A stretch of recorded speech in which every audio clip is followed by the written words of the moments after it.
ஒரு அழகான பெரிய பல வண்ணங்கள் கொண்ட மாயாஜால காடு இருந்துச்சு. காட்டில் உள்ள மரவேர்களுக்கு இடையில கட்டப்பட்ட அழகான குடிசையில சிட்டு, பட்டு, குட்டி என 3 நண்பர்களும் வாழ்ந்து வராங்க.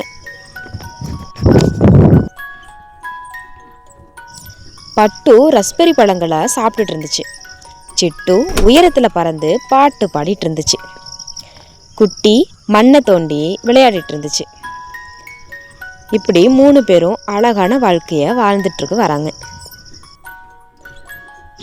இப்படி 3 பேரும் அழகான வாழ்க்கையை வாழ்ந்துட்டு இருக்கும்போது திடீரென வானத்துல பெரிய வீங்கிய ஊதா நிற மலைமேகம் கோபத்தோட வருது.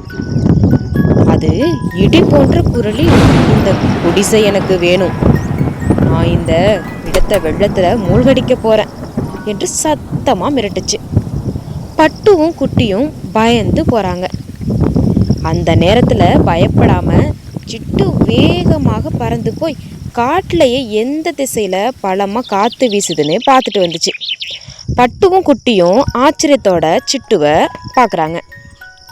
அப்போ 3 பேரும் ஒவ்வொரு வேலையா பார்க்க ஆரம்பிக்கிறாங்க. நல்ல அழுத்தமான காட்டு இலைகளையும் கொடிகளையும் வேகமாக சேகரித்து சிட்டு காட்டிய திசையில் ஒரு பெரிய வடிகாலாக பட்டு கட்டுச்சு. அப்புறம் குட்டி தனது வலுவான ஓட்டினால் மண்ணை தள்ளி குடிசையில் இருந்த தண்ணியை வெளியேற்றுது. ஒரு ஆழமான கால்வாயை தோண்டுச்சு.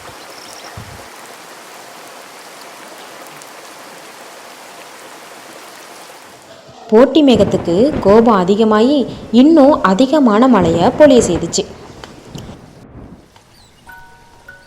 ஆனால் பட்டு கட்டிய வடிகால் மேகத்தின் முக்கிய நீரை சேகரித்து குட்டி தோண்டிய கால்வாய்க்குள் திருப்பி விட்டுருச்சு.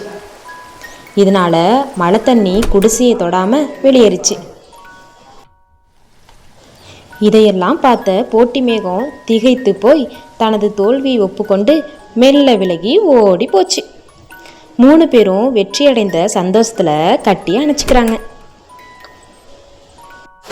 இந்த கதையிலிருந்து நாம என்ன தெரிஞ்சுக்கிட்டோம்? ஒற்றுமையுடன் செயல்பட்டால் எந்த ஒரு பெரிய சவாலையும் நம்மளால எதிர்கொள்ள முடியும்.